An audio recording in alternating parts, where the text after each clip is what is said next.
Du coup, j'ai vu que Rodi Koya a dit que les séries longues sont plus efficaces pour prendre du muscle car il est plus simple de progresser de 12 à 13 sur une série que de 5 à 6 reps car ça demande un pourcentage de progression moins élevé. Qu'en penses-tu? Sur le papier, c'est réel. C'est beaucoup plus facile de progresser sur du 12 à 13 que sur du 5 à 6 parce que voilà, ton pourcentage de force sera beaucoup moins important à procurer sur les séries longues. Mais encore une fois, ça c'est sur le papier. C'est bien beau sur le papier, mais ce qui se passe sur le terrain. Est-ce que tu veux qu'on parle d'une série de 12-13 reps sur du leg extension? Comme on verra que c'est facile d'augmenter d'une rep sur du leg extension, du 12 reps. On prend pas en compte tous les types de fatigue. Tu vois, ça va te brûler. Ok, t'arrêteras pas l'effort parce que t'es à l'échec, mais t'arrêtes l'effort parce que ça va trop te brûler au niveau de leg extension. Ta perception de l'effort va être trop élevée. Du coup, tu vas arrêter ton effort pas parce que t'es proche de l'échec, mais parce que ça te brûle trop. Faire du 12-13 reps sur du hack squat. Ah, c'est génial. Waouh, c'est beaucoup plus facile de progresser. Ton pourcentage de force est beaucoup moins important à procurer pour passer du 12 à 13. Ouais, mais vas-y, va faire du 12 reps sur du hack squat, tu vois. Et encore une fois, je te parle proche de l'échec. Parce qu'en général, quand on recommande de faire du 12 reps, il y a aucune personne qui s'entraîne à l'échec. Parce que d'une part, c'est super compliqué. Après, ça dépend de l'exercice. Mais ça reste complexe, tu vois. Parce qu'encore une fois, t'as plein de types de fatigue qui vont t'impacter pour ta progression. C'est pour ça que faire du 5-6 reps, ouais, certes, c'est plus dur.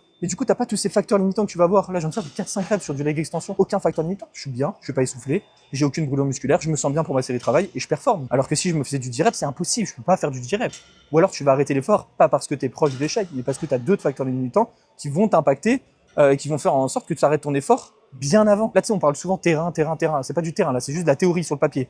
Ouais, c'est plus facile, on va faire des mathématiques. Ouais, mais comment ça se passe quand t'es à la salle? Comment ça se passe? Et en général, les personnes qui recommandent ça, qui recommandent de faire des séries longues, il n'y en a aucune qui s'entraîne dur. C'est facile de recommander de faire des séries de 15 reps, t'es très loin de l'échec.